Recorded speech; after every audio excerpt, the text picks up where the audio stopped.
এই মুহূৰ্তত ৰাজ্যৰ কৰ্মচাৰীসকলৰ বাবে জনাব বিচাৰিছোঁ এটা অতি গুৰুত্বপূৰ্ণ খবৰ।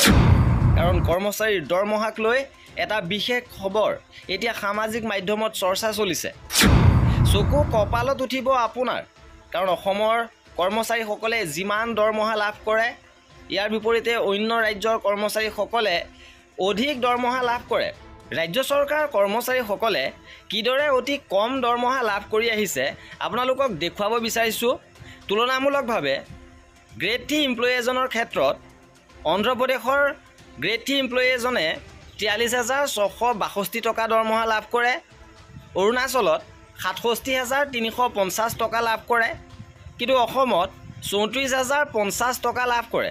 অসমৰ কৰ্মচাৰী এজনে মাত্ৰ 34,050 টকা লাভ কৰি আছে, য'ত বিহাৰ, ছত্তীশগড়, গুজৰাট আদিত 46,000 পৰা 50,000 টকালৈকে দৰমহা লাভ কৰে।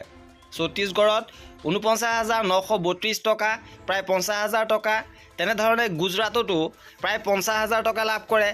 ইপিনে হাৰিয়ানাত 58,000 টকা লাভ কৰে, হিমাচল প্ৰদেশত 45,000 টকালৈকে দৰমহা লাভ কৰে, ঝাৰখণ্ডত 63,000, কৰ্ণাটকত তেনেধৰণে 52,000, কেৰালাত 43,000, মধ্যপ্ৰদেশতো 43,000, মহাৰাষ্ট্ৰত 49,680 টকা, মেঘালয়ত 54,000।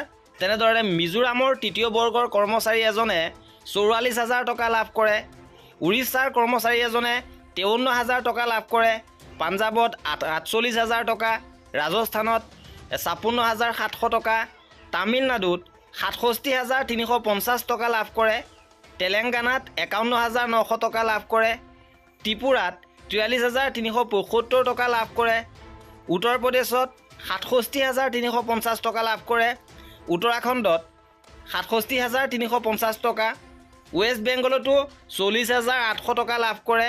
আৰু কেন্দ্ৰীয় শাসিত ৰাজ্যসমূহৰ তৃতীয় বৰ্গৰ কৰ্মচাৰী এজনে 67,350 টকাকৈ লাভ কৰে, য'ত অন্যান্য ৰাজ্যৰ তুলনাত অসমৰ কৰ্মচাৰীসকলে অতি কম পৰিমাণৰ দৰমহা লাভ কৰি আছে।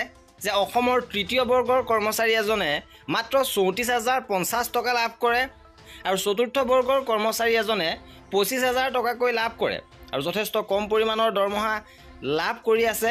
গতিকে আশা কৰা হৈছে যে চৰকাৰে কৰ্মচাৰীসকলৰ দৰমহা বৃদ্ধিৰ ওপৰত সঠিক পদক্ষেপ গ্ৰহণ কৰিব। কৰ্মচাৰীসকলৰ যিকোনো ধৰণৰ খা খবৰৰ বাবে আমাৰ চেনেলটো ছাবস্ক্ৰাইব কৰি ৰাখিব। ভিডিঅ'টো শেষলৈকে চোৱাৰ বাবে বহুত ধন্যবাদ।